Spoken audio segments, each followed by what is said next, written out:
Welcome to Out of the Box with KT and JayPee. Talk from a higher dimensional perspective.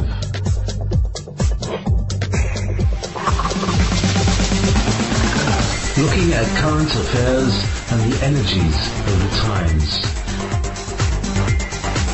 With a high vibrational proactive approach.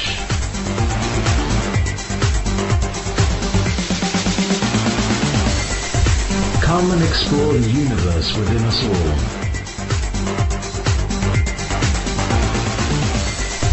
Sundays, 1 till 3 on Wolf Spirit Radio.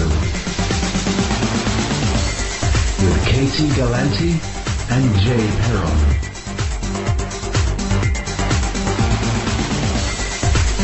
You're listening to Wolf Spirit Radio.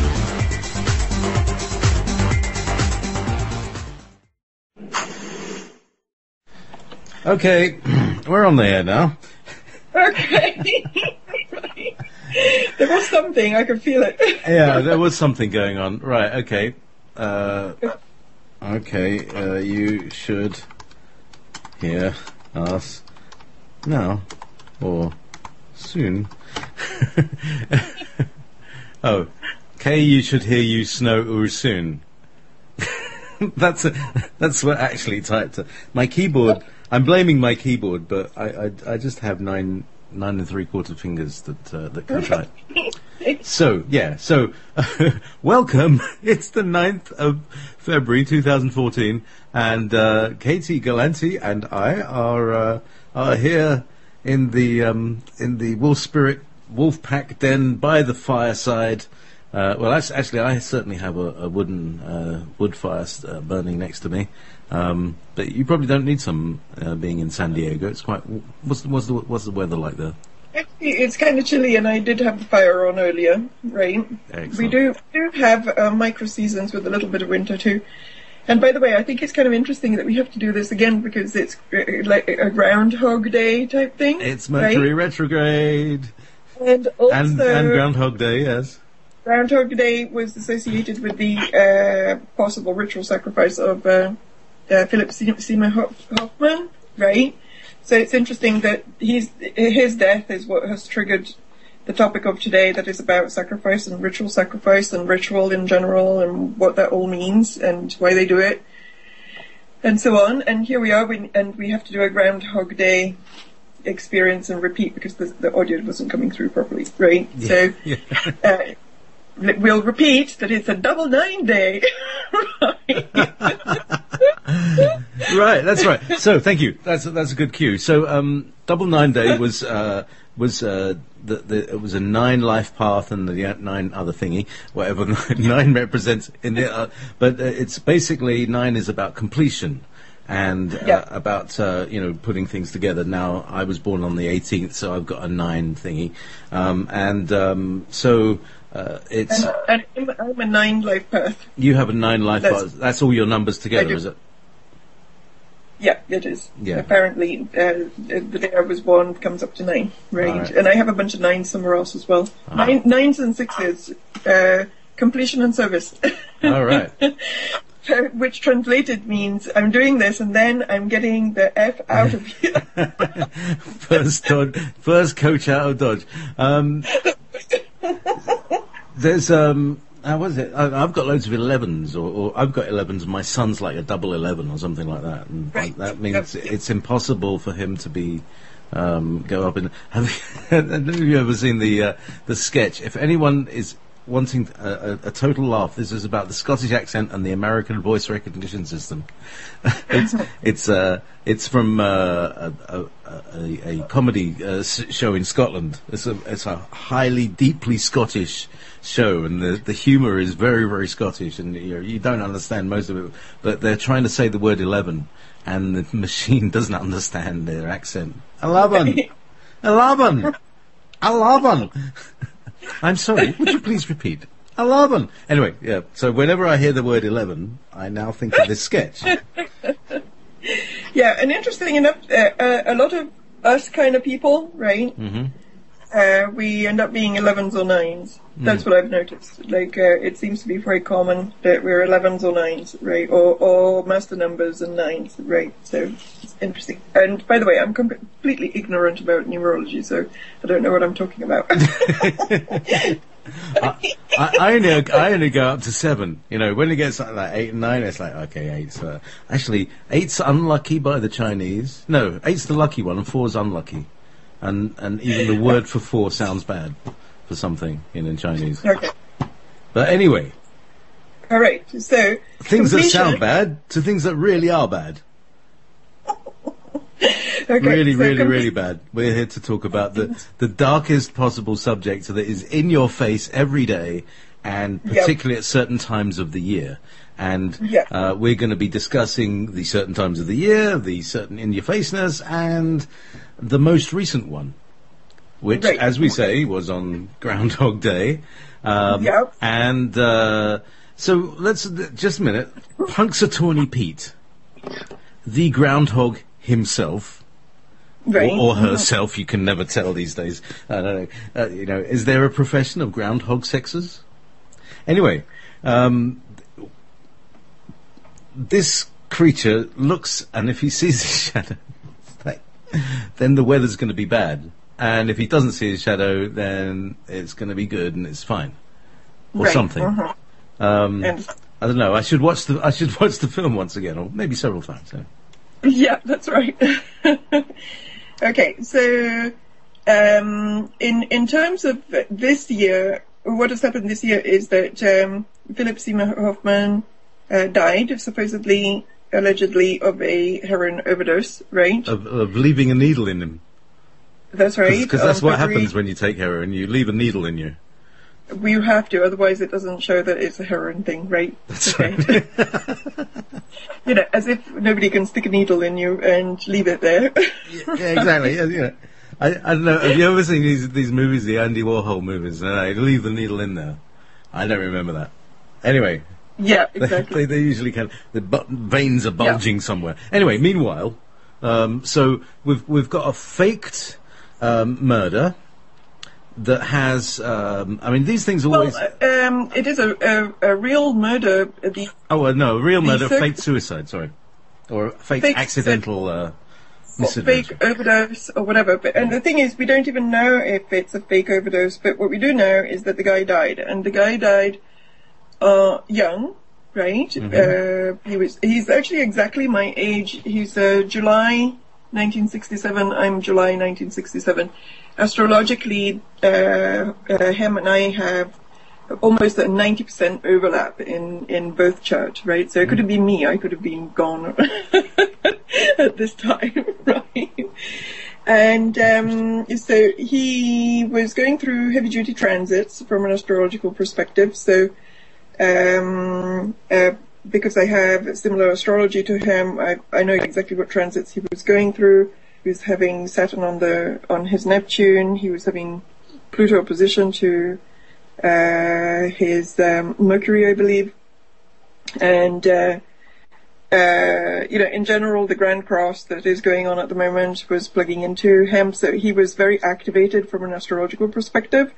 So, maybe it was his fate in some ways to exit around this time anyway, or to have a very intense time. However, the deal with Hoffman is that he went out with the overdose. He went out on a very specific day, that is the 2nd of February, that is one of the ritual days of the pagan calendar. I can't remember the name of it. Imbolc. But it's Imbolc, there you go, that's the one. And in theory, it's like the midwinter that begins spring. I know that sounds weird, but that's what it is, okay? And so, heavy ritual day, and then the part that I think is more significant is that it was just before the Super Bowl. And the Super Bowl, I don't know if it has always been this way, because I was not tracking it, obviously, before. I have no interest in football, personally, American football. I barely understand it, right? But it seems to be something like rugby, but like more brutal. If you could get more brutal than rugby, more brutal and a little complicated. It seems to have a lot of rules, and after a while, I've actually watched football, and after a while, I can't track what's happening. There's a lot of micromanaging of little lines everywhere. I don't get it.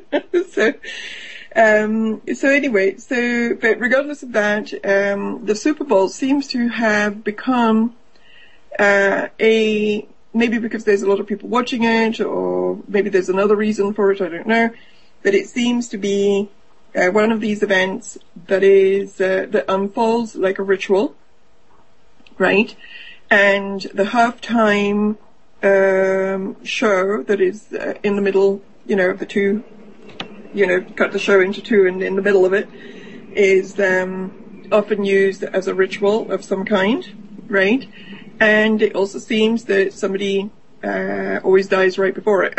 Okay, that's right. I mean, let's talk about some of the precedents for this that lead us to this conclusion. I mean, you and I recognise that, but this has happened a few times before. The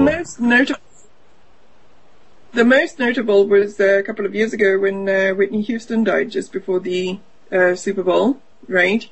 And then at the Super Bowl there was that Isis ritual with Madonna, right? Yeah, there was all this. I mean, that was like a really intensely staged thing. It was. Yeah. It was intensely staged. It was full of symbolism. A lot of the symbolism had to do with Isis, because Madonna was actually sitting there with the big wings open, right? Isis style. There was a lot of references even to the Roman Empire. And the Roman Empire is connected to fascism in the sense that, the Roman Empire obviously was an ancient version of powers that be type power, right? And so it was almost as if they were bringing in various symbols of power through that particular ritual, okay? And if people want to go and have a look at that stuff, there's you can go on the internet and just plug in Super Bowl, Madonna, Isis, and you will find lots of stuff, right, on all of that, right?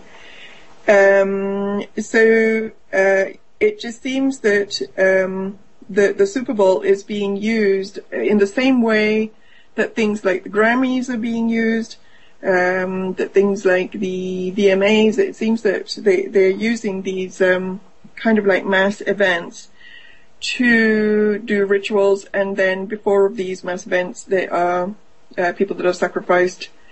Often they're famous people, and they're sacrificed right before the event, okay? And the reason for which they do this, I kind of started looking today at just in general at sacrifice, okay? And, like plug it into Wikipedia type thing, okay? And it said on Wikipedia that sacrifice has been happening throughout time, all the way back to ancient Egypt, the Aztecs, Greece, Rome, the Minoan culture, that is the Minotaur culture, right? Scandinavia, certain factions of the Jewish religion, the Norse, right? Etc., etc. So basically, we are aware of this kind of stuff now. Apparently there's also stuff in South America, the Santeria type religion, and there's also sacrifices going on in Africa through African history, right, and so on. So the notion of animal sacrifice, ritual sacrifice, and so on, it goes way back. It's not just something that we're witnessing right now. But what we're witnessing right now is that it's becoming more blatant, and it's about celebrity, and it's, as we have said before, it's kind of coming in your face, right? But the actual sacrificing of human and animals for what they call on Wikipedia propitiation of the gods, right? So it's basically asking favors for the gods, has been going on for a very long time. And if you look even in the Bible, right, God asked Abraham to sacrifice his son, okay, to him. Now, the God that told Abraham to do that, who knows who that was, okay? But whoever it was at the time, they thought he was God, and he asked Abraham to do some stuff, right? And so there's been this belief in a lot of cultures and tribes throughout time that sacrificing animals or humans is a good thing because then the gods are happy and they do stuff for you, okay? Now, substitute the gods for demons and we actually have entities or, fourth, fifth dimensional dark polarity beings, right? And we have a continuity with what is actually happening today, okay? And at some point last year, I had a client that I worked with extensively and did a lot of regressions with, and that was having some entity issues. And one of the things that we ended up regressing to was to an Aztec life, okay? And this dude in the Aztec life used to do sacrifices all the time, and then take the heart out and like squeeze it, drink the blood. Yep. And apparently the Aztecs, I was actually looking, the Aztecs were not a very nice, friendly. They were not that friendly. They apparently did a sacrifice every day to help the sun rise. Okay, if you didn't do a human sacrifice every morning, the sun would not rise. Apparently, okay. So it was quite a business. It was quite, it was so regular that it was like an everyday occurrence. It was streamlined. It was like, okay, who's getting sacrificed today? Okay, sun needs to rise. So, okay. It was like a mass production sacrifice. Like well, I suppose 365 a day. Yeah, well, so 365 people a year would be basically, deprived of their current existence and forced to reincarnate in some way. Probably not in the same place, You fancy a Groundhog Day in Aztec land? Yeah, hey. Yeah, that would not be fun. No, it wouldn't at all. It would not be fun. Probably that's why they're extinct. Because, exactly, they ran out. That's right. Who's left? You. Oh, I I thrust my own hand. No. Anyway, yeah. So it's like, we've run out. We can't carry on any further. That's okay, right. let's go. The sun will no longer rise for the Aztecs. It'll rise for everyone else, but the Aztecs. There are some religions that are unsustainable, and now we can see which ones. That's hilarious. Okay. So the lighter side of the dark side here on Wolf Spirit Radio. So here we are, and now today we even see. I've just picked up on that thing that the Abraham and Isaac thing, right? And Absolutely. we see when we're talking or when we're hearing the accounts of people who have been inside the Illuminati structure, whether they're part of it or whatever, they always have to kill a loved one. They do. That is what is called. It's one of the sacrifices. And in fact, I was going to say that there's 4 different kinds of sacrifices that seem to occur. Okay, and one of them is the one that we've just talked about. That is basically sacrificing somebody before an event. And the purpose behind that is almost like to empower the event. It's all of these in some ways are every single one of these things that the Illuminati do is based in occult manifestation science, right? Like when you manifest, the more energy you put into a manifestation, right? The quicker something manifests and more powerfully, right? So, for example, if I sit here and I say, "Oh, I would really like to go on vacation to New York," right? Okay, and I just think it, and then I go about my business and I do something else. That is probably not gonna happen, right?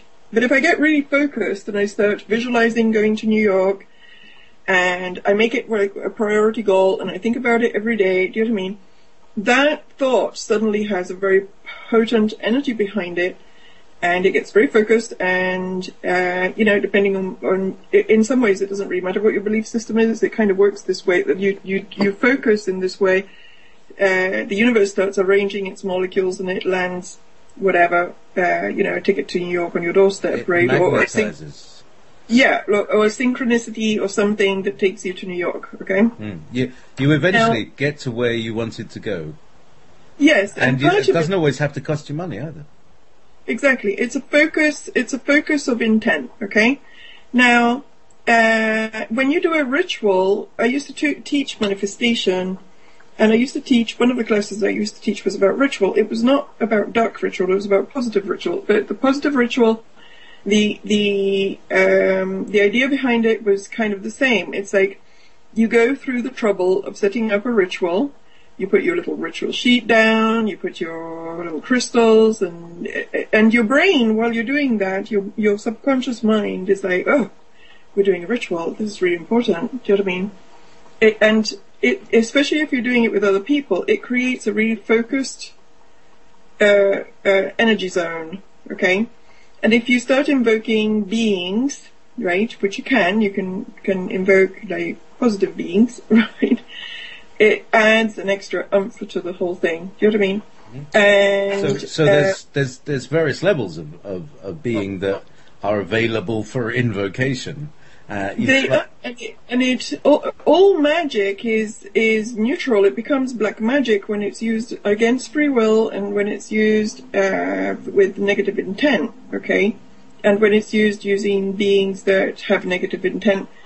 But magic in itself is a science, and basically the nuts and bolts summary of what magic is as a science is, it's a way of focusing energy in a very specific way, so that it can be used for creation purposes, okay, and it can be used for destruction purposes as well, okay. And if you're using energy in a source aligned, free will zone aligned way, usually what you do is that you say, okay, I want this manifestation to manifest, but only if it's for the highest good of all, only if it benefits all beings, do you know what I mean, and all that kind of stuff. You put clauses into it, right, that limit the damage that you can do as somebody that's trying to rearrange molecules, right? But if you don't care about that, and all that you want to do is arrange molecules, you can do it, and then that becomes black magic, right? And black magic sounds really woo-woo and all the rest of it, but again, it's science, but it's using energy and intent and focused manifestation for your own goals, regardless of whatever it is that happens to other people, okay? And with so the reason for which they're doing all of these rituals, when they do an actual ritual, and let's say, like the Super Bowl, I didn't even watch it this year because I couldn't be bothered, but let's say the Super Bowl, when there was the Madonna and the ICs and all the rest of it, they're literally, what they're doing is that they're downloading energy, okay? They're downloading archetypal energy. So ICs, certain particular kind of dark female power, and make no mistake that Isis is dark, okay? But there's a lot of New Age people that are really into Isis. You need to question that, okay? And why you're into Isis, because it's part of the dark pantheon, okay?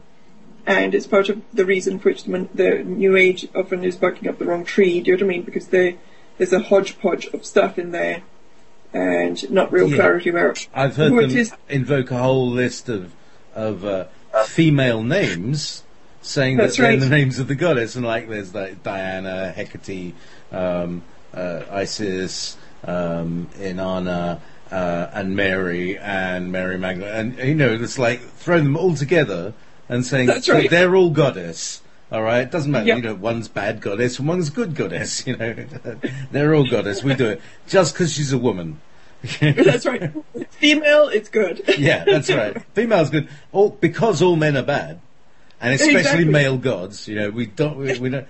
Oh, gee, Jeepers And by the way, creepers. we could do another show on that because that's a part of the programming also. Like, it's not, it's really interesting how they manage to like reroute and confuse everything, because it is true that to some extent we are in a time in which there's some reclaiming of the divine feminine, right, that needs to occur, because the divine feminine values, and I'm talking about the positive divine feminine values, right, in some ways have been suppressed on a planet in which there's been a lot of things like, rape and abuse and enslavement of women and disempowerment of women and all the rest of it. However, the answer to that is not Rockefeller-sponsored feminism, and it is not also New Age sponsored dark goddess worship. Right? There are still alternatives. That's right. And it's not go away, all men are evil either. That just creates separation between the sexes that then benefits the Illuminati, because the family love can't thrive and the family breaks down and all of that kind of stuff, right? So so there's all sorts of detours in that conversation. Yeah. Okay. So we can talk about that. Yes, going back to the ritual. Yeah, going back to the ritual piece. The ritual is basically it is kind of important to look at in each ritual what it is that they're empowering, because very often what you're seeing that they're enacting. I think about the Olympics ritual. They were enacting all sorts of things, right? Like they were showing you scenes. They're building scenes and they're showing them to you. And when they're doing that, you're becoming participant in the ritual. We've talked about this many times. That you're becoming participant in the ritual. You're empowering the ritual with your focus and attention, right? And you're helping them to manifest these scenes that you are watching. And in the case of something like Madonna dressed as Isis, you're also helping to invoke that energy and to download that energy and to bring that energy into the earth plane. Okay? So things like the Super Bowl, it's an energy working. It's a piece of magic. You're watching magic. That's what they're doing. Okay? It's an occult, dark magic working.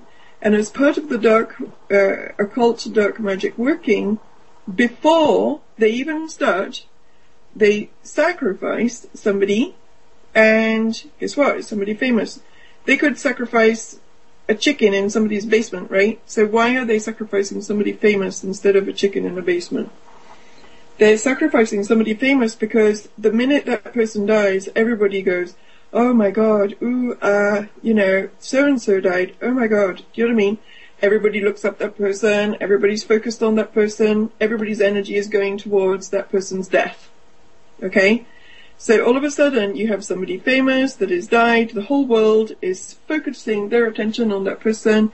Massive jolt of energy for their ritual working that starts a couple of days after. And I can tell you now that when they sacrifice this person, there's an intention that goes into it. There's literally almost like a declaration, we are sacrificing this person for this reason, use this energy for X. Do you know what I mean?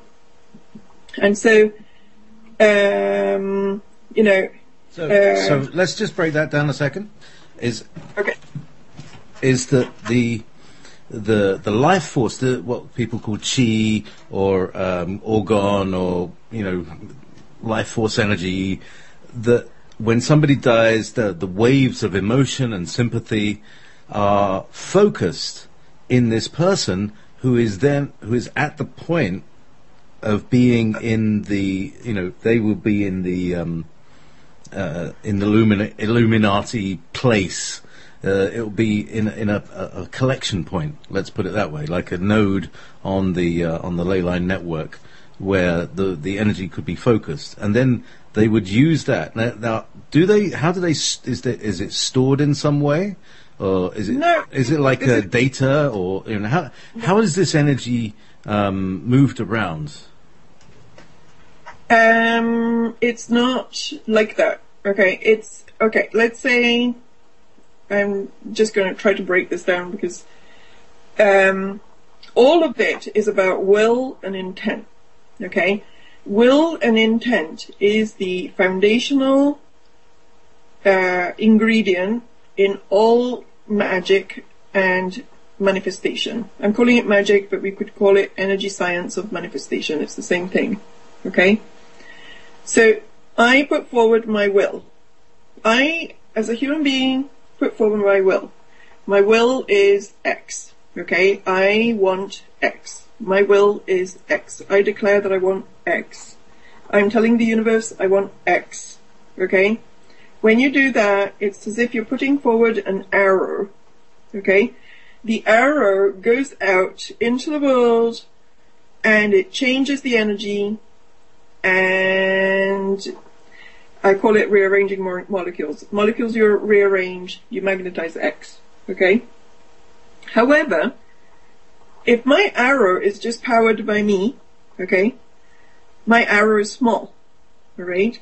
If I'm a confused individual, my arrow goes all over the place. It's not even getting to X, and therefore I manifest nothing. Most human beings are manifest nothing. I'm sorry to say, but it's true. Okay, so that is part of why human beings don't realize that they manifest, because their manifestation is totally confused. Their arrow one day is going to the left, and the next day is going to the right, and the next day it's going, do you know what I mean? So the end result is that it doesn't manifest anything, okay? Now, if, however, I get really focused, my arrow starts to go really straight, okay, it's very focused, and so on. But my arrow still needs a chunk of energy to go somewhere. If I put just my energy behind it, let's say my arrow has a voltage of 5, okay? If I put my energy and JP's energy behind it, my arrow has a voltage of 10, okay? If I put my arrow and JP and everybody in the wolf spirit thingy, maybe we get an arrow of 100. If I put the whole world behind it with a whole bunch of grief and emotion and whatever, my arrow has a voltage of 1 million. Okay? Ding. Whatever it is that my arrow is pointed towards will have that voltage and will go out very powerfully and create something. Okay? And the arrow, the pre-ritual arrow, that is the sacrifice, is about empowering the ritual itself. It's not about creating anything specific. It's about empowering the Super Bowl ritual itself. So, and who decides that? Who does the ritual decides where the energy goes. Okay? Who does the ritual is the one that decides where the energy goes. The powers that be, behind the scenes, decide where the energy goes. And we focus our attention on what they're doing, and we provide energy juice for their arrow. Does that make any sense? Yeah, so it's an so it's like many hands make light work, many hands make dark work too. They do, and they are basically energy voltage. It's literally like in physics, you would add all of these and you would call them force vectors, right? And you would add them all together and you would get a resultant force vector, and that resultant force vector would have a quantifiable element to it, and it would be able to move the rock straight for X amount of miles. I love it when you talk geek. Oh. Okay, but it's the same thing. It's like everybody has their own energy. It adds up into a quantifiable energy package that is at the service of the ritual, because they're setting the intent of the ritual, and all that we're doing is that we're giving them the juice. Okay? Okay. So how do we now... Okay, so knowing that that's the case, how do we now recognize their signal of intent, as it were? Their signal of intent. They have their arrow, right, and they publish it in some way, don't they? Yeah, they do. well, sometimes they tell you what they're doing, right? In terms of the pre-ritual sacrifices, they don't always tell you what it is that they're doing and what their intent is. However, you will see what their intent is once you actually see the ritual itself. Okay? What was the pre-event ritual sacrifice of the Olympics? I'm asking. Think. What? Think. Remember? No. Just before the Olympics. Was that Boston? Nope. Close. Not that. There's so many. I mean, last year was just full of people.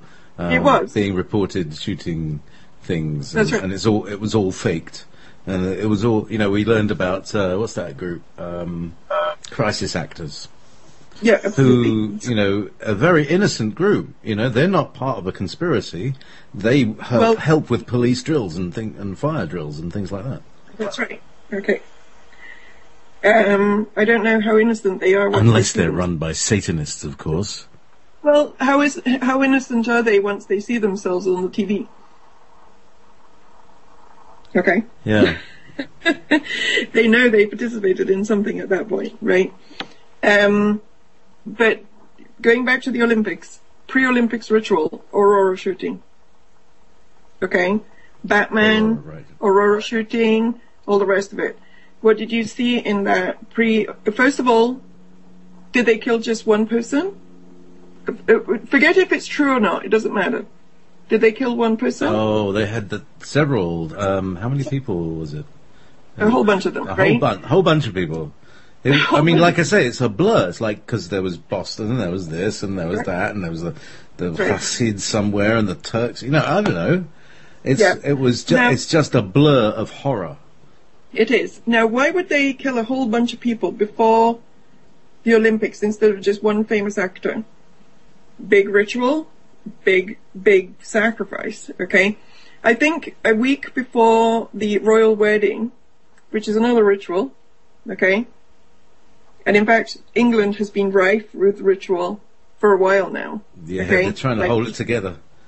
These big ones, okay? Because they want England to be... England is the next centre of occult power. They're building it up as the next centre of occult power. It's always been a centre of occult power, but they're empowering it to be even more of a centre for occult power. And this is one of the reasons which all of this stuff is happening in England and so on. If you go and have a look at what happened before the royal wedding, right? I can't remember exactly, but you will find that I think there was either a quake, do you know what I mean? Or something, but there was a whole bunch of people that died. And if I'm not mistaken, it was a quake.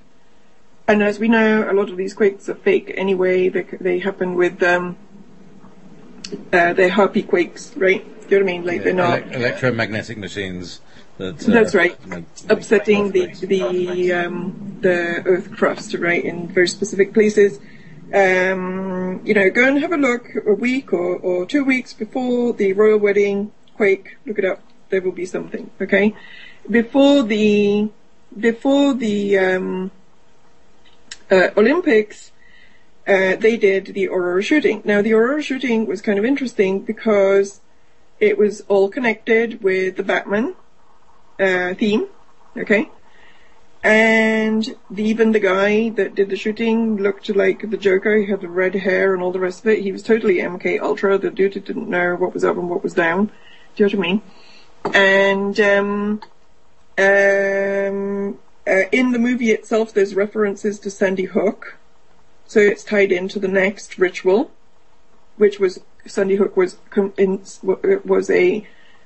I think Sandy Hook was the pre-2012 solstice ritual sacrifice.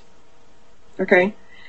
The purpose of the Sandy Hook thing was to create the massive dark influx of energy to power the December 2012 solstice ritual.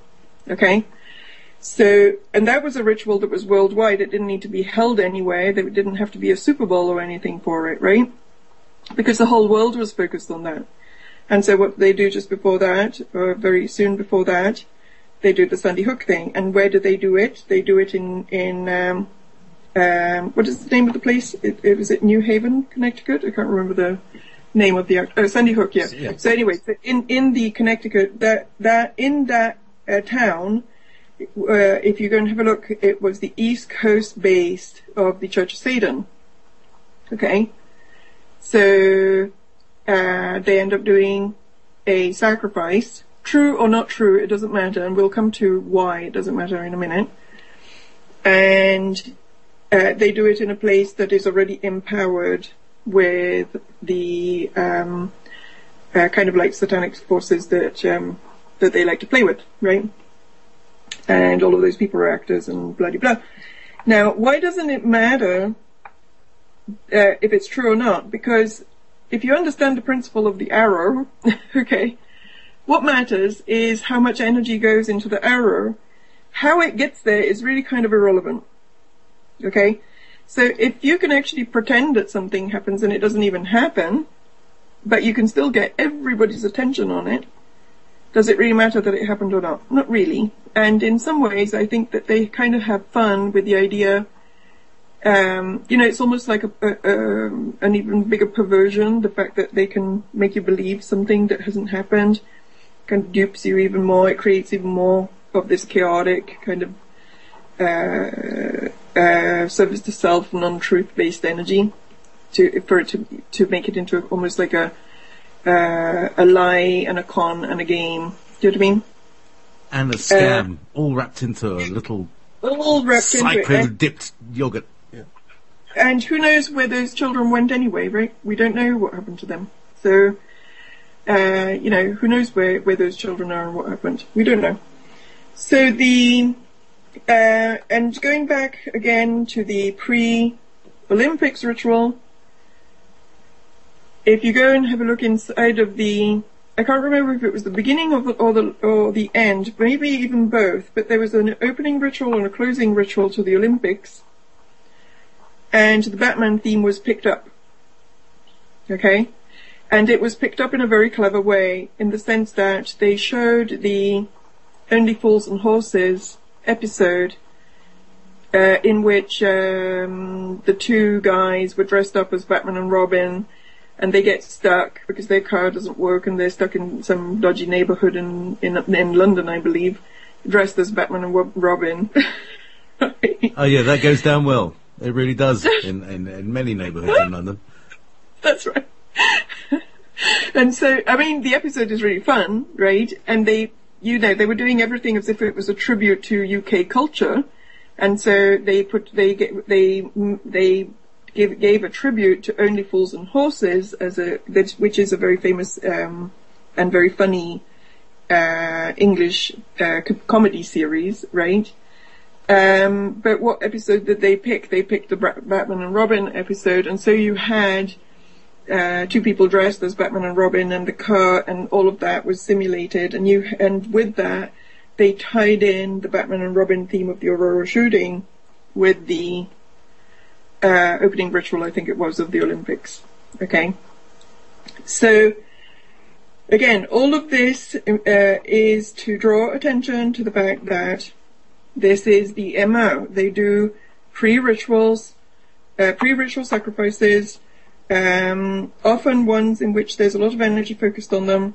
These are used to empower the ritual, the actual ritual that comes next. The actual ritual that comes next is the one that is used for the manifestation of whatever it is that they're trying to manifest, or it is used to open doorways through which beings and energies can be downloaded, or it is used for both. Okay? And let's go back to the Olympics as an example of that. Olympics is a great teaching tool because they did everything with that one. Okay?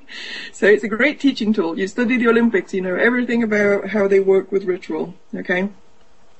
And in the Olympics, the stadium, they set it up, or the place where they were doing the Olympics, they set it up with all of the pyramids all around it with one seeing eye.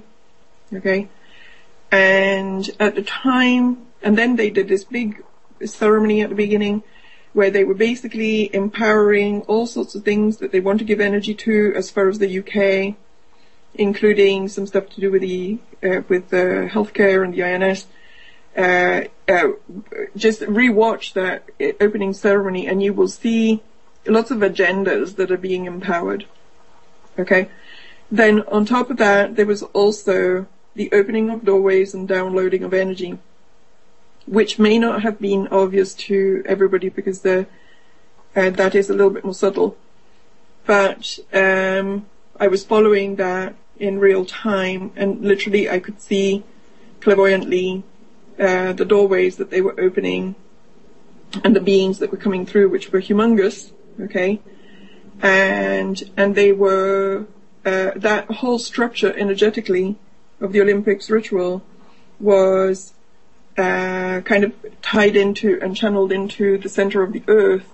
So they were literally downloading very large entities from, I wouldn't even call it the astral plane because they were huge and they were not the usual suspects. So who knows where they were pulling them in from. Well, this might be to do with the Philadelphia tear?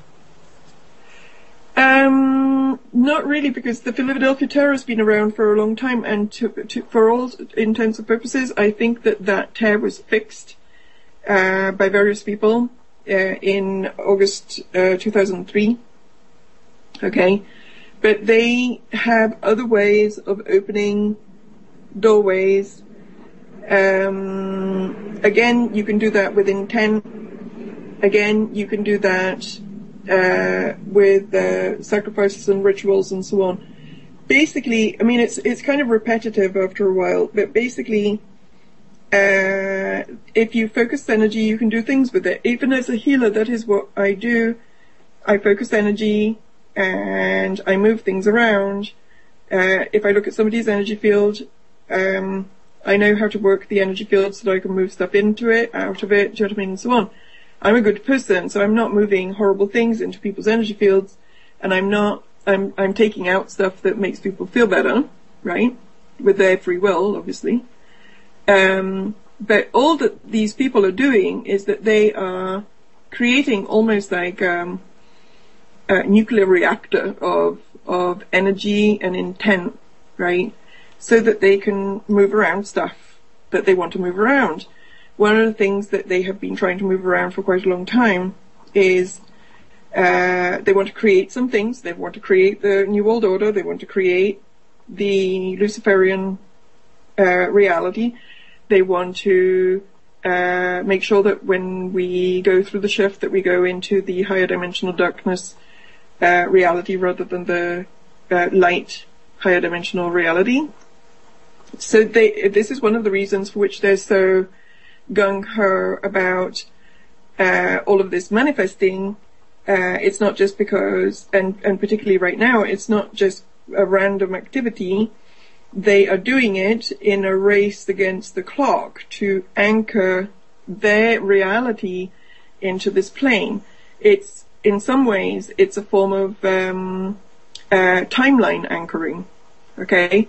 They're trying to anchor the timeline at the moment. The timelines right now, we're on a node, right? We have, for the past 13,000 years, 14,000 years, we've been on a certain timeline, right? And now we're on a node in the solar galactic field. The energy that is coming in, the place in which we are in time and space in this galaxy right now allows for a nodal junction, right? This nodal junction allows for, it's like a train track. It allows for various train tracks to come out of it. But when you're on the node, you have to move the lever to go onto this train track, that train track, that train track, right? Depending on what you do to the lever, you end up in this train track, that other train track, right? So, while you're on the node, it is possible to determine the next phase cycle of reality for the Earth plane. and for the solar system. I believe that we're actually locked into the solar system, and this is a solar system issue and not just an Earth issue. Okay? Now, to do that, basically what we're having is a battle for the train track, right? We can call it a timeline. There's a bunch of us that want to be on a nice train track going through meadows with flowers and nice things, right? And, you know, where we have this world that is beautiful, comfortable, harmonious, in service to source and others, and based on love and all of these kind of things, right? And then there's another group on the planet that doesn't want that. They want to go on the train track that goes towards power control, more darkness, more whatever. And they want that because for various reasons. On one level, they want it because they want to continue to own this piece of real estate in time-space. And on another level, it's their job to do this because otherwise we wouldn't have the catalyst required as a group soul to try to transcend all of that stuff. So there's two different ways of looking at it, okay? But regardless of the way of looking at it, we are at the junction, and the ones that hold the dark polarity have to do their dark polarity job.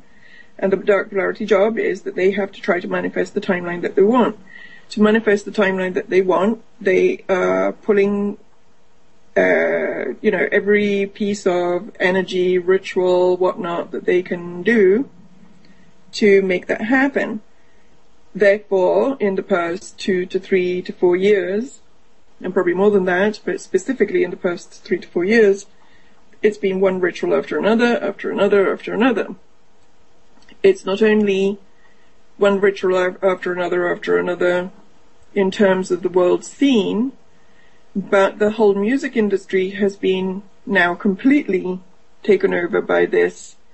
So there's videos online where there's rituals happening all the time, where people are watching these videos all the time, like, Lady Gaga stuff. And this is the thing, that if you're watching it, you're volunteering your energy to it.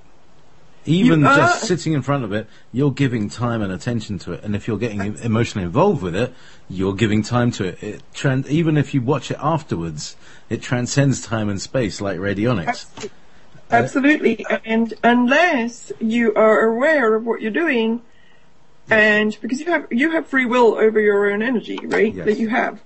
So let's say that you're watching something and you can say, I'm sorry, but my arrow stays with me. I'm watching this because I want to study it, but I'm not giving my arrow to this. Okay.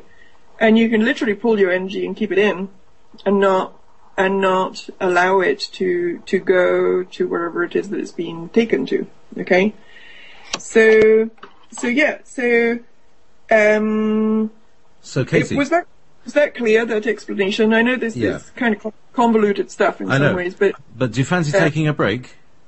Sure, yeah, I do. Let's take a break because it's the top of the hour, and I certainly need to visit the Black Magic Room, and so let's have some Black Magic Woman because I'm a Peter Green fan, and it's brilliant. So what's the point of not doing it? Anyway, this is Peter Green, the original Fleetwood Mac, and I think this is probably a solo or a splinter group thing. Anyway, Black Magic Woman.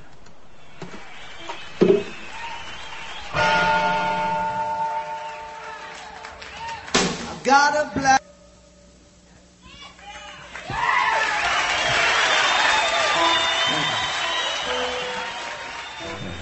Peter Green there with Black Magic Woman, and welcome back to Ever Beyond. No, we're not. No, this isn't Ever Beyond. This is Out of the Box. You do too many shows, JayPee. I do too many shows. It's all a blur. It's ubiquitous radio man. That's right. It's the same. It's like I've realised that I've been doing this every week for like 3 years now, and I don't think I've missed a beat. Yeah, and you're also you're helping Sean David Morton now, right? And the occasional No Borders broadcast, and so. Yep. I'm going to be appearing. Hey, I'm going to be appearing on Open Your Mind Radio. Right. In a few weeks' time, or a couple of weeks' time, and guess who I'm speaking to? I'm talking to Paul Hellyer, the Canadian Defence Minister. Oh, wow. The one who's been talking about UFOs. Oh, yeah, I know who that is. Yeah. Mm-hmm. So very interesting. I'll let everybody know when that's going to happen, but that's going to be a very, very interesting interview. Open Your Mind Radio's Irish radio station, run by Alan, and we often converse on the back channels, and so it'll be a very interesting little call, I have to say. Excellent. You'll have to post the linkies so that we can see. Of course, Linky Poos will be available. Drinky Poos are available now. Have you got your refreshments? And I have water. Good. That's all we need. That's all we need. That's right. All we need is sunlight and water. We can synthesize the rest. Meanwhile, back at the altar slab. Farm. Back at the plantation. Yes, we've been slaughtering things. Yeah. Okay. So basically, what we've been doing is, I had on my thingy, I had the 4 types of ritual, the 4 types of sacrifice, right? And what we have been doing is that we've been talking about pre-event sacrifices, right?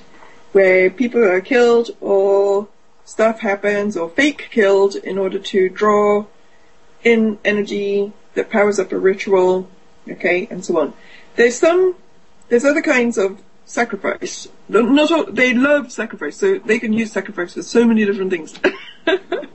Okay, so pre-event sacrifice, that's one, and that's the Philip Seymour Hoffman, Whitney Houston, Aurora, Sandy Hook, all pre-event sacrifices, okay?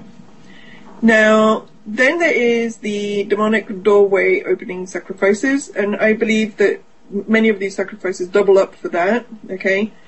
In the sense that they will do the same thing to empower something that opens the door through which entities and various energies can come in, okay? Then there's also the sacrifices that happen within the elite itself that have a trauma-inducing, they're trauma-inducing, and they are used to traumatize somebody and split their mind, basically. So they will sacrifice children, they will sacrifice, they will sacrifice somebody's twin brother, they will sacrifice people, children in front of other children, just to split their mind, traumatize them, program them, but also to install fear and allegiance to the cult, right? To the family. So, and then this is the one that went all the way back to Abraham, as we discussed earlier. I would believe so. Okay, and I am not convinced that the dude that told Abraham to do what is. I don't think Source asks for that kind of stuff. Okay, I think me neither. I really don't accept it as part of my reality. Really, no. Except we see it. We're just seeing it all the time. I think, and here some of the people that are really into the Bible are going to hate me for this, but I think the Bible is a really mixed bag. Okay. I think that there's some stuff in the Bible that is high and inspired, right? And then there is a whole history. There's a history component to it, and this history component has a deity in it that is sounds very much like a headhunter reptilian to me. Okay, right? And that is asking of all sorts of things that sound very dark and not particularly friendly to humankind, okay? And that I think has continuity with the same kind of entities that we're dealing with right now and beings that we're dealing with right now, okay? So trauma-inducing sacrifices, that is just to traumatize people, kill somebody in front of them, and so on. Then there's also, as part of that, I do believe that these entities literally feast on the energy some people say that it's about extracting the life force, but I think that it's more than that. I think that it is about extracting the energy that gets generated when a very dark act is committed.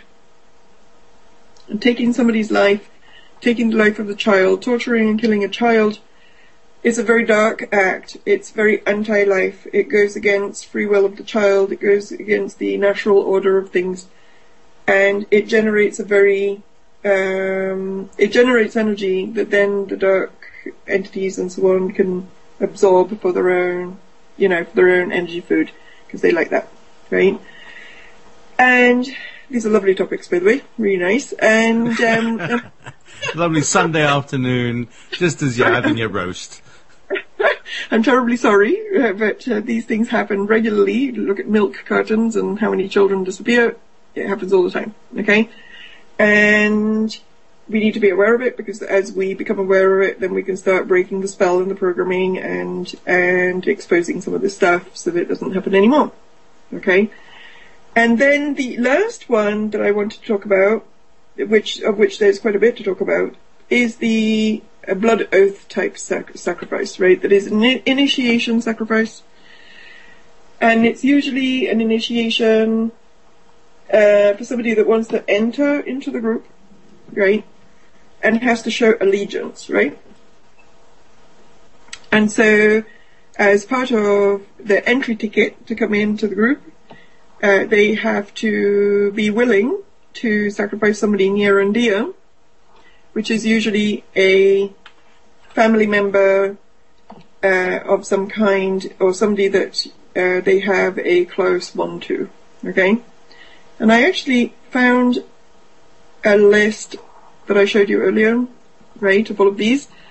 But before I even go into the list, I would like to say, even of this one, there are some, there's some that are actually kind of well known, okay, that people may not realize that we're blood oaths, okay? For example, one of the ones that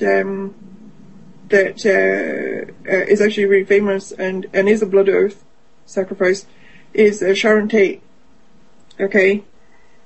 Sharon Tate was pregnant at the time, right? And she was Roman Polanski's wife, I think, at the time. And that was his entry point into Hollywood as then the director of Rosemary's Baby and all of that kind of stuff. Why his ritual sacrifice had to be that gruesome, I'm not quite sure. Maybe the idea behind that was that, because one of the things that they say is that when, aside from proving allegiance, when they do this, then they get almost like assigned to a demonic that can work with them, okay? And maybe he needed a particularly big demonic to do the work that he needed to do. And so it had to be a particularly gruesome experience that he had to go through or be willing to go through. And the idea is, again, that somebody near and dear has to go down the wayside, so that as the entry ticket into this world, okay? And Eminem, okay? If you go onto my second profile on Facebook, where I do some of this kind of work, I put a whole bunch of links there to show Eminem's track and story, okay? And Eminem actually says in his song Goodbye to Hollywood, right? I'm going to read it. He says, and this is a middle paragraph. He raps all the way through it, so there's a lot of lyrics, right? But this is a piece kind of like almost towards the end of this song, where he says, no one ever puts a grasp on the fact that I've sacrificed everything that I have. And he really means it. He really has sacrificed stuff, right? Not the way that we would usually interpret that word. I never dreamt I'd get to the level that I'm at. This is work. This is more than I ever could have asked. Anywhere I go, a hat, a sweater, a hood, or a mask. And what about math? How come I wasn't ever good at that? It's like the boy in the bubble who never could adapt. I am now trapped. If I could could go back, I never would have rapped. I sold my soul to the devil, I'll never get it back. I just want to leave this game with a level head intact. Imagine going from being a no one to seeing everything blow up, and all you did as growing up and seeing it's crazy because all I wanted to do was to give Haley the life I never had. But instead I forced us to live alienated, so I'm sane, right? And basically this is a recurring theme in Eminem's music, where he constantly is telling you that he made this deal with the devil, and that's what he calls it, right? And he regrets it. It's like he's like, I can't get out, and I've done this, and so on. And at a certain point, this was actually not fairly early-ish. It wasn't one of his latest songs. And then at a certain point, because he tells you everything, Eminem, he's like a whistleblower for the whatever. In 2004, he makes this video. You can find it on YouTube, like Toy Soldiers, right? And in this video, he shows the death of his friend Proof. But Proof hasn't died yet. Proof dies in 2006, okay? But he makes this video in which there's a pretend, like he's pretending that Proof is being killed, and there's a scene of Proof being killed in the video with bullets going through him and everything, right? Proof is a guy, okay? It's like his street name, Proof, whatever. Now, however, in April 11, 2006, Proof really does die, and he is shot, okay? Exactly like in the video, he is shot. Now, after which, Eminem, and I posted a link to that too, 2009 Eminem interview about Proof, in which he talks about what that did to him. After Proof died, Eminem loses it, and he starts taking drugs and do you know what I mean, and sleeping pills, and he can't sleep at night, he can't get over the death of Proof and so on, and he even says, I never should have made that video in which Proof was killed. Now, Eminem can't say to people, that was my blood sacrifice and I really regret doing it. Do you know what I mean? But pretty much that's what he's saying, okay? He can't just come out and say that, but that was his initiation. He had to sacrifice Proof to continue to rise. And I sometimes have a feeling that they don't even have a choice. Do you know what I mean? Like at a certain point in the game, they have to play the game, and if they don't play the game, they get taken out. Right? So, obviously Eminem is somebody that's very conflicted about the game that he's playing, right? And in some ways, it's good for us that he's very conflicted because he keeps talking about it, and as such, his lyrics are an abundant source of information about this whole thing. Another video that you can watch with Eminem that gives you an idea of what's going on behind the scenes in his world is 3 a.m., right?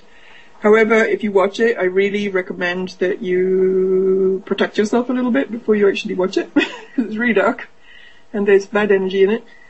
And basically in that video, he tells you that he has complete loss of memory of stuff that he has done, and he tells you that he has had to sacrifice a family member, and he tells you that he can't remember doing it. And in the video, he also shows you that he is not himself while he's doing it, and they show you the slit eyes in his eyes, which they also do with Rihanna, by the way, right?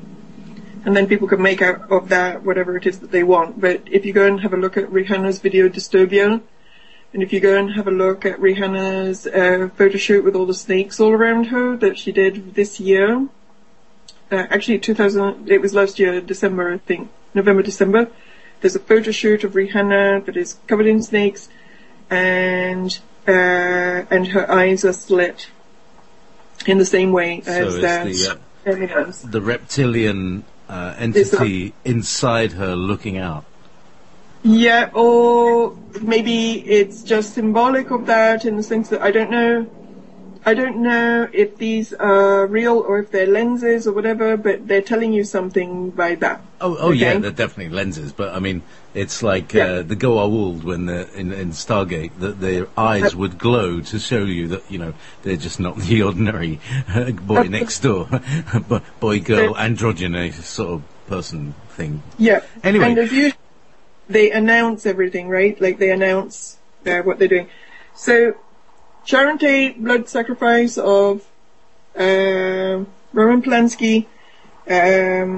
Proof, this guy is a sacrifice of Eminem. Some people say that Tupac was the sacrifice of Snoop Dogg, right? Other people say that the Tupac was the sacrifice of what is it, that Death Records dude? We looked at Sugar Brown, no, Sugar Brown, idiot. Hang on a second, I've got it here. Suji Knight, that's right. That's right, and he's like a Death Records person. So he's a record company boss. He is. And he's the one who's got the room downstairs where they do the stuff. He's one of the cheeses. So Tupac has a lot of energy, because it's the number of fans that people have, is their score, their ranking. And, like you say, there's certain energies for certain things. They are.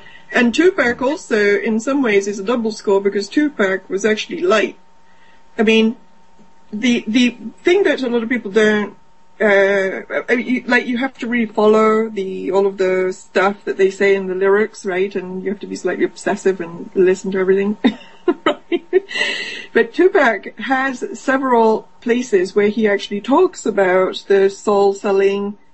Like, he did his deal. You don't actually get to be where you are unless you make the deal. But there's some people that once they make the deal and they realize what they've gotten themselves into, they start to really, they're like, oh my God, I didn't realize that this was what I was doing. Do you know what I mean? They kind of get seduced into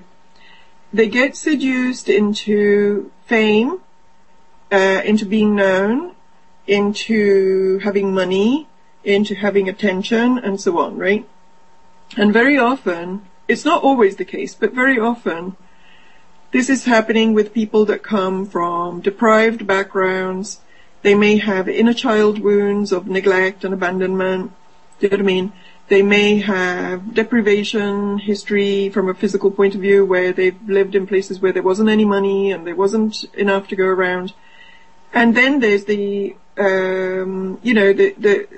you are somebody that has not had enough love or not enough attention, do you know what I mean, as a child, then you can almost feel that the love of all these fans and the love of all these people that give you attention and the love of all these women that worship you and all the rest of it is actually going to fill that void, right? And so there's a temptation, and people can get tempted into that kind of stuff without even realizing that they're being sucked in all the way, right?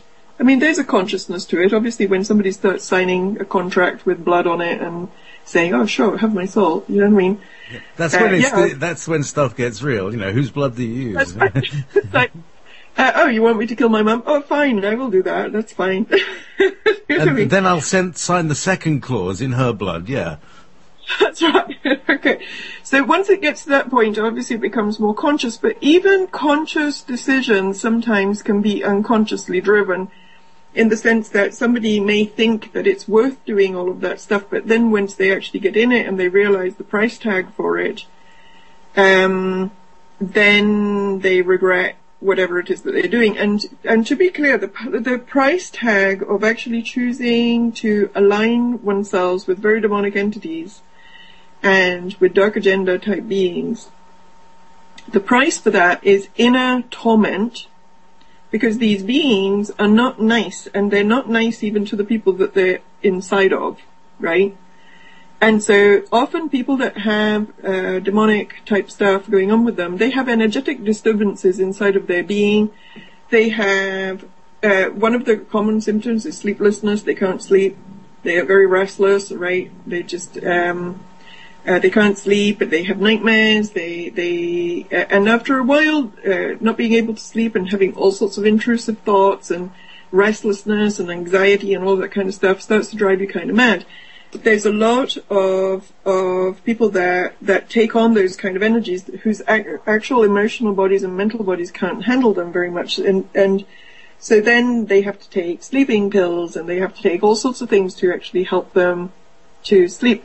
One of the things that I have noticed as a practitioner in this field is that it creates a particular kind of mental illness where you could say that the person is bipolar, you could say that a person has borderline personality disorder, you could say that they're schizophrenic and they're hearing voices and all that kind of stuff. But generally, having those kind of energies in one's field creates imbalance in the emotional body.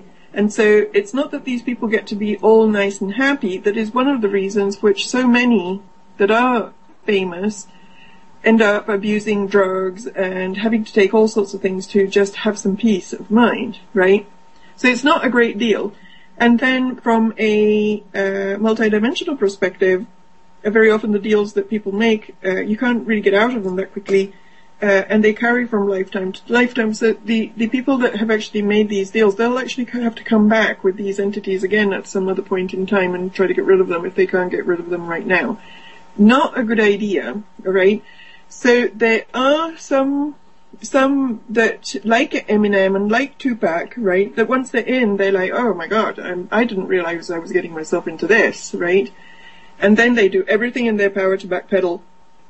And there's a bunch of backpedalers.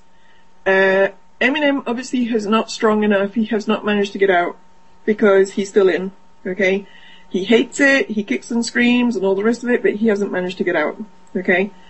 My sense is he may not manage to get out, right? But there are people that have come out, and Tupac was one. Tupac was somebody that his will was really strong.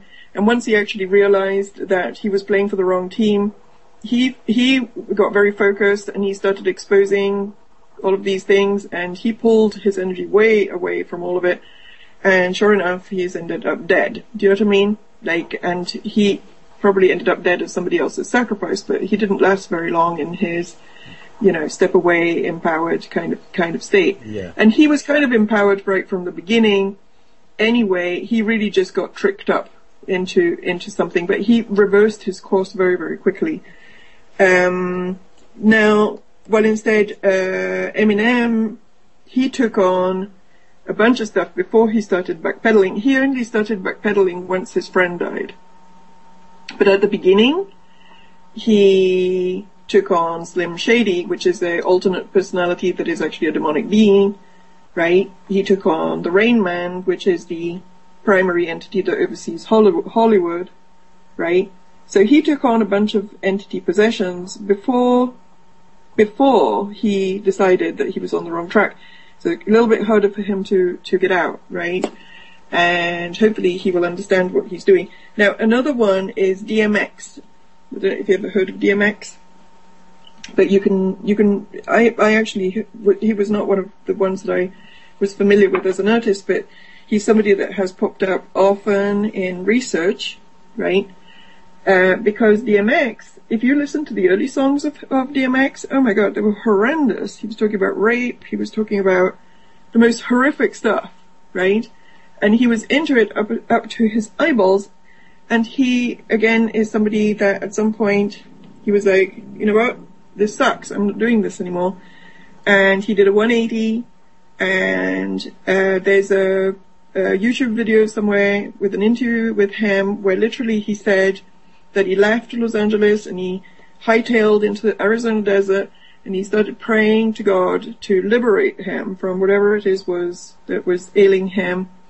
And his way of dealing with it was he made a 100% full-blown conversion to Christianity, which in the way in which he did it, I actually think was exactly, it was a good thing for him to do, because really what he is saying is that he turned his allegiance to source, right? And through doing that, he kicked out whatever it is that was inside of him. However, very soon after that, they start to smear his name, which is the exact thing that they did with Tupac, and that is the MO that they follow most of the time. And DMX actually tells you, while he's being arrested somewhere for like drug possession or something, DMX actually says to the camera, they are trying to taint my name. This is how they operate. They taint somebody's name. They start to make you look like a drug addict. They start to make you look like somebody that is going in and out of jail, in and out of rehab, all of that kind of stuff. Doesn't matter if it's true or not. Most of the time it's a setup. And then once that has occurred, the public sees you as this junkie, no good, and all the rest of it. And then all of a sudden you die of an overdose. Okay? All of a sudden you die of something bad, right? And if you look at how most of these people go out, that is the MO that they followed with Tupac. They started tainting his name. He got arrested a bunch of times, and then they took him out. Yeah, it's the old rock star meme, which I've always questioned, which is, rock stars die of drug overdoses. Yeah, they do when there's a tube down their throat, anyway, long story. That's right, and I believe that if you look at many of these, right, many of these drug overdoses, I think are they're dying of murder. They're dying of murder, yeah. They're dying of murder, but they're dying of murder after their reputation has been tainted through various setups, so that then they can take them out without anybody questioning it. And they did it with Whitney Houston. I believe they've done it even with Philip Seymour Hoffman. And who knows, maybe they give them drugs so that they do get addicted or whatever. But that still doesn't take out the fact that they're being taken out. They did it with Keith Ledger. They did it with, who by the way is attached to, he was one of the Olsen twins' sacrifice, and he was attached to the whole Batman thing. There's a whole bunch of stuff attached to Keith Ledger. We could do a whole show just on Keith Ledger. And because a lot of times these people are actually tied into the mythology of the movies that they're in. Okay, the movies are part of the sacrifice, right? So that's another story. But yeah, so that is kind of the MO. And for example, somebody that at some point will be taken out is Lindsay Lohan, right? Now, Lindsay Lohan, she has all sorts of issues and all the rest of it, but Lindsay Lohan is somebody that I believe has also been trying to wiggle out of the net, right? And they're just gradually preparing her exit. Do you know what I mean? So certainly. So you could look at basically you want to look at the kids who have had this Disneyland connection. Was it the Musketeers?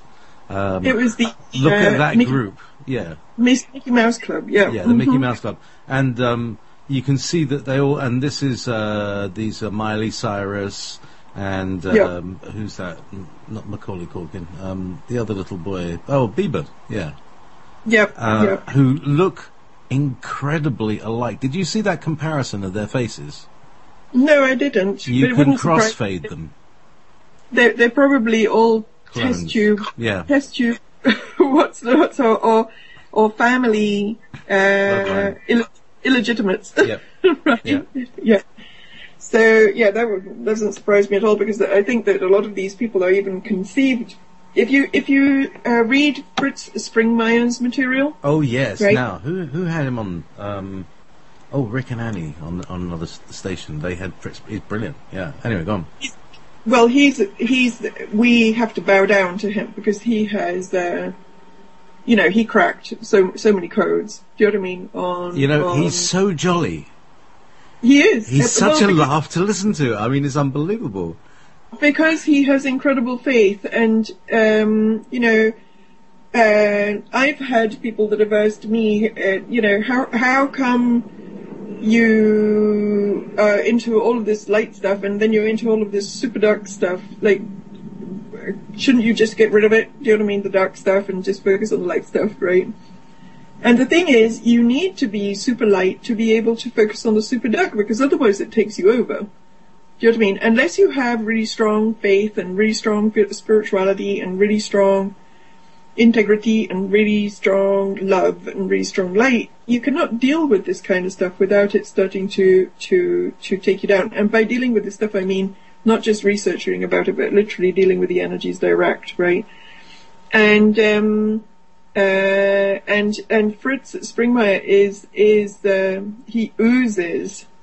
he oozes spirituality and faith, as far as I'm concerned. That guy has an unshakable faith to the point that he has, when he was set up and he ended up in jail, he actually was teaching inmates stuff so that they could get their GEDs. Like, he didn't, do you know what I mean? Nice he didn't take him down. He was like, oh, okay, I'm here. New opportunity, yeah. I'll start teaching people, and then I'm still happy, and I can come out, and I'm still happy. Even I saw an interview with him where he said, yeah, it was great. I could work out every day. I really took care of my body. My body was a bit run down. Now it's great. My body's fine. You know what I mean? Talk about an optimist, man. Yeah, and using the energy. I mean, he's like surfing the world. Excellent. Absolutely. Bless your heart. So yeah. we've got all this. So we've got all this right. So you've got the 4 types. Each one a kind of variation on a theme. I'd like to add also that now I can't remember. I think it was type 3. I'm just guessing here. The one where you are forced to witness people being sacrificed. Yep. That is also scaled up. That's 9/11, and so that's a mass version of the same energy. So what we're able to see is that they're using different levels, scale. They scale the operation. It can be a very personal thing. It can be a kind of massive thing. It's like event organizers, like a football game. Every week people put on a football game, or people put on a gig, and all these construction workers building all the rigs and everything and putting it all together. These are normal events, and there are people on the dark side who do the same thing. They're the event organizers, and they're really, really chilled about it. That's what's scary. It's like, oh yes, 23rd party, yes, who'll be the one next? Oh yes, yes, oh damn. Yes. And 9/11 is an interesting one, because it seems that was planned almost from the day in which the buildings were conceived. That is something that has been in the cards for a very long time. And 9/11, first of all, 9/11 served so many different purposes, right? It's a multiple scam, a multiple twofer. It is on so many levels. So many people made a profit out of that nobody's going to talk. That's right, and it's a 10 for the price of one event. Right? Totally. In the sense that they use that to traumatize people, like a trauma sacrifice, right? And then one of the things that mind control programmers know is that the trauma state is a highly programmable state, because people are in shock, and you can put whatever inside somebody's head when they're in a state of trauma, right? And it sticks, and it takes a while before people wake up from the shock and start to think straight, right? People don't think straight when they're traumatized, so that it can imprint their minds with all sorts of things. So 9/11 happens, people are all traumatized, and then what do they imprint into them? The whole BS about the fact that you have to go to Iraq, and that strange people with the passports that fly into the air, all 19 passports, right? all intact. Like, nothing else was intact, but all of the passports were completely intact, and people bought that shit. Do you know what I mean? And they bought it partly because they were traumatized. Like, if they had been thinking straight, they would have thought that it didn't make any sense, but they were in a shock state, and the TV, the chief programming device, is programming stuff into the minds of people that are in a shock state, and they are repeating over and over and over and over and over and over and over and over shock footage, so that people continue to be shocked. And in fact, not only they do that, but we get reprogrammed every year at September 11 with the same footage, right? That's right. Yeah. Let's revisit some old pain, hey? Absolutely. It's like the I had a realization a couple of years ago that when I was living with my my old flatmate, that he had Radio 4, British radio talking station, and they held everybody in the trauma of the Second World War. Well, every day. And, you know, people, and, you know, my girlfriend Nikki, who came from Berlin, you know, certainly noticed this, you know, quite a lot when she came over. I mean, she's got very good English, but, you know, listening to this is like, you know, reliving this trauma over and over and over again. So you're absolutely right. And the media, no matter how authoritative you think they are and how truthful they are, they're actually mind controlling you. Everyone. Bloody BBC, murder for hire. We can talk about that another day, but basically the BBC are complicit in this whole 9/11 business. And that was proved, oh, I love it, in a local court case about somebody paying their TV license. Oh, man, they just tripped over themselves. Anyway, beautiful. So I'll back out again because I sort of cut right into you there. But I just wanted to add this other, you know, this extra dimension to it, in that they scale these things up and you see them reflected in different places. Well, I'm going to say something very controversial at the moment, okay? And I'm not saying it to be controversial. No, hang on. How more controversial could we? I just called out the BBC for being a terrorist organisation. You're going to get more controversial than that? I am. All right, hit me. Okay, I'm going to hit you with it. Okay, I'm going to say that the Holocaust is also a trauma.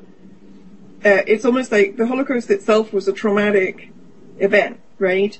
But the reliving of the Holocaust through various things is also a re-traumatizing event.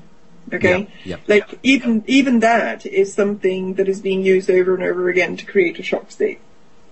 Okay? That's right, because even if you mention Auschwitz or Dachau or all these things, everybody goes into a traumatized, oh, how awful kind of state. Yeah, how awful. And then they are, you know, okay, let's put it this way, that there are some sections of the conspiracy that are linked to, you know, like states like Israel, right?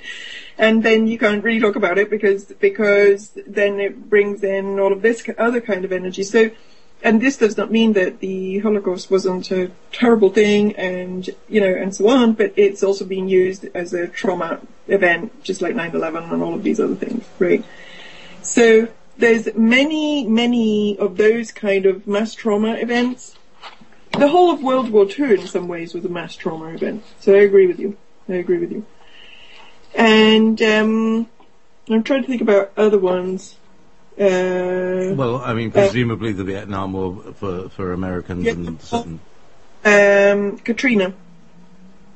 Yeah. Katrina. And these superstorms, and I mean, right at the moment, we had that massive storm on the East Coast last year, and now we've got this ice. Let's talk about this weird plastic snow. How the heck? Fake plastic snow, and the people on the news are saying, oh, it's sublimating. Yeah. Yeah, room temperature and pressure. It's sublimating. Yeah, oh, right, okay. Yeah, if you had a blowtorch on the side of an aeroplane flying at 2,000... Yeah, anyway. What BS is being put out, you know, and people are actually taking it. Well, swallowing it whole in spoonfuls. People just believe what they're told and they don't really think about it that much. That is the issue, and it's not... Because people are not really taught to think stuff through. But some of it, I think, is the human mind, and it's just how they're then using the human mind. I remember when I was about 18, 19, I used to walk down this road every single day to go to school, okay, university or whatever. It was university at the time. It was my first year at university. Every single day I had to walk down this road, right? Backwards, forwards, every single day. And then one day, I had probably been walking down that road for a year. And one day, I looked at something and realized that I had never really looked up when I was walking down this road, and that there was all of these attics and rooftops, and they were really beautiful, of all of these apartments that were in like old historic buildings. But for some reason, I was so focused on getting to school that all that I was seeing was just what was right in front of me, and I had never really noticed that there was all of these very beautiful attic kind of apartments and all of these buildings down this road, okay?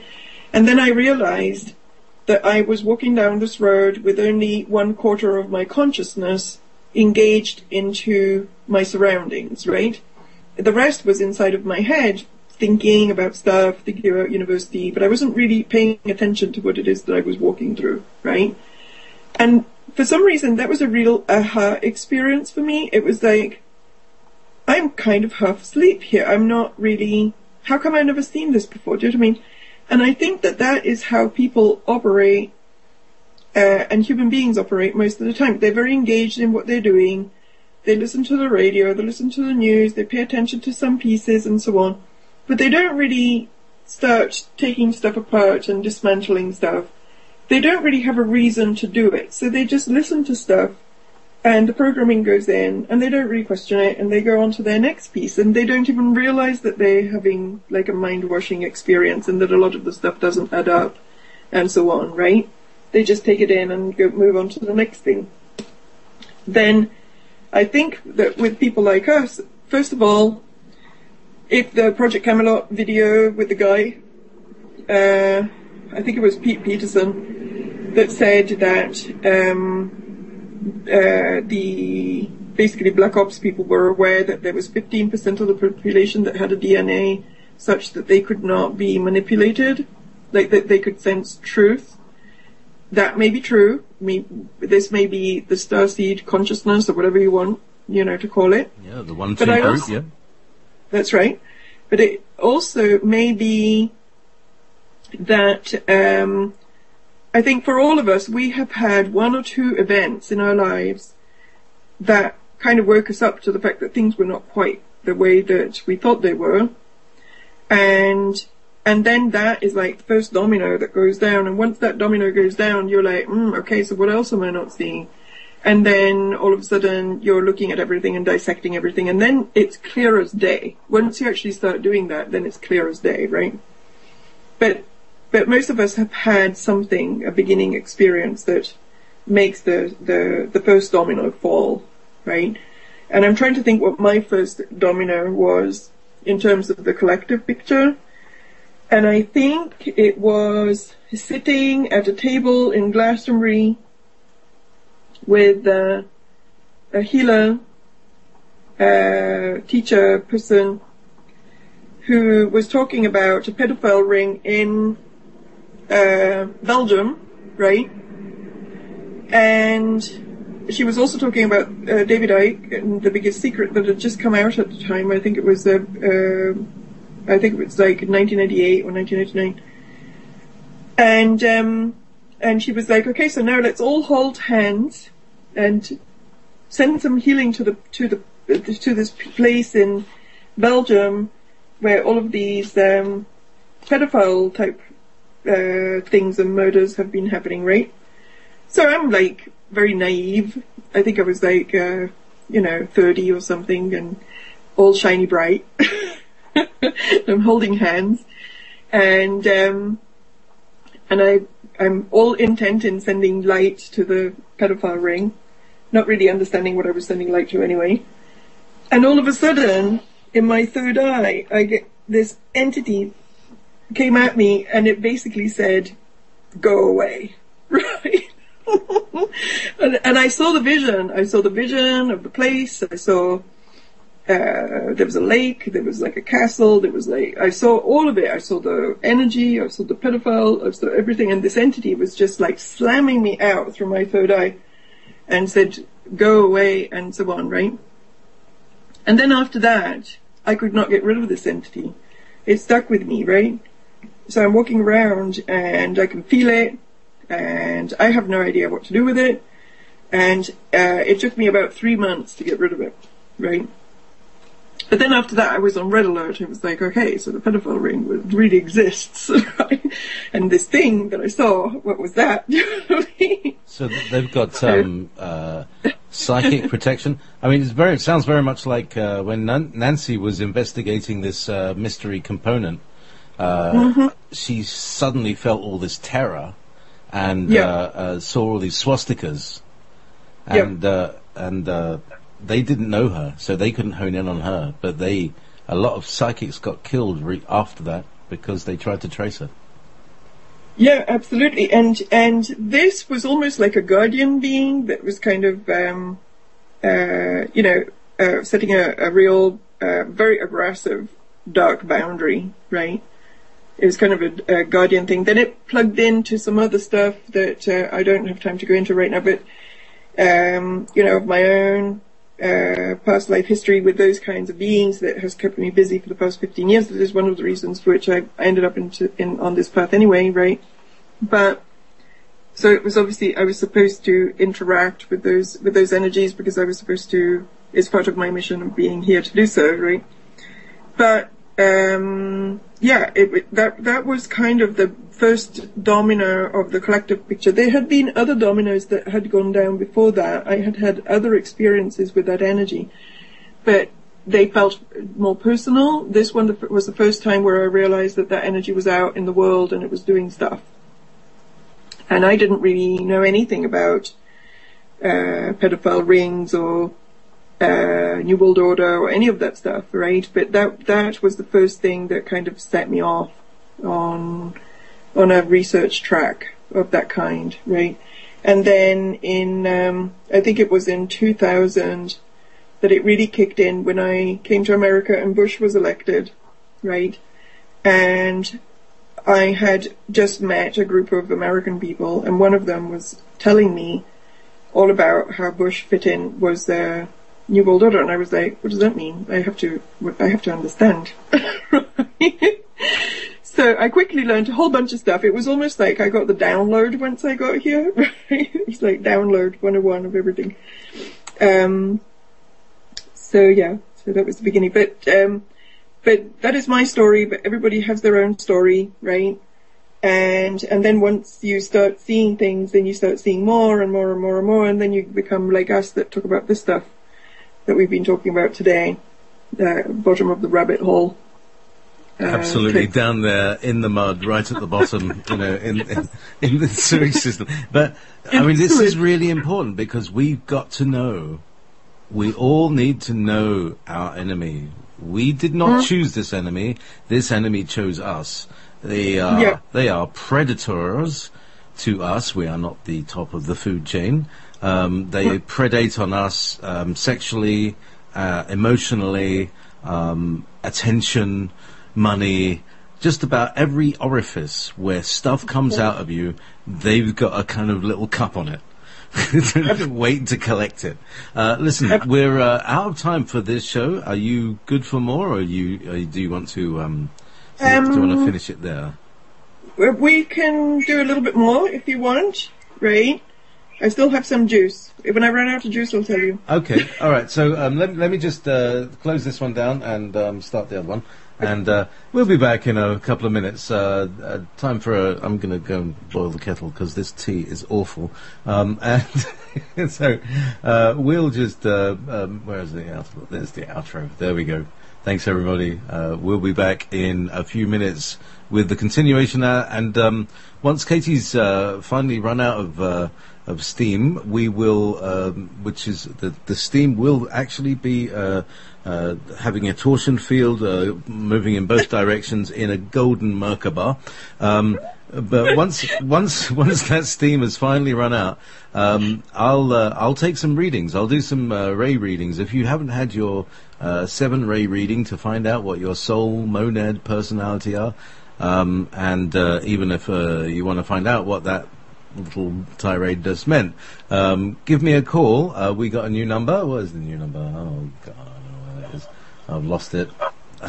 I have a little thing. I'll find it. I'll put it in the break once I've got there. All right, loves. Katie, what's your website? KatieGallanti.com or reclaimingthelight.com. It's the same website, two different web addresses. So whatever is the easiest one for you to remember, it's like KatieGallanti.com or reclaimingthelight.com. Also, I've said this before, people have been very nice. They sent me donations. If you feel like sending donations, your money buys me time, right? One of the things that I'm really deprived of at the moment is time. And I get tired because I've got way too many balls that I'm juggling at the moment. And so donations buy me time so that I can do more stuff like writing, like, there's various projects that I have in mind. So, if you want to send donations, they're always welcome. Okay? Thank you. Bless your heart. So, we'll be back in, oh God, I've lost the, there we go. We'll be back in a couple of minutes' time. Thank you very much.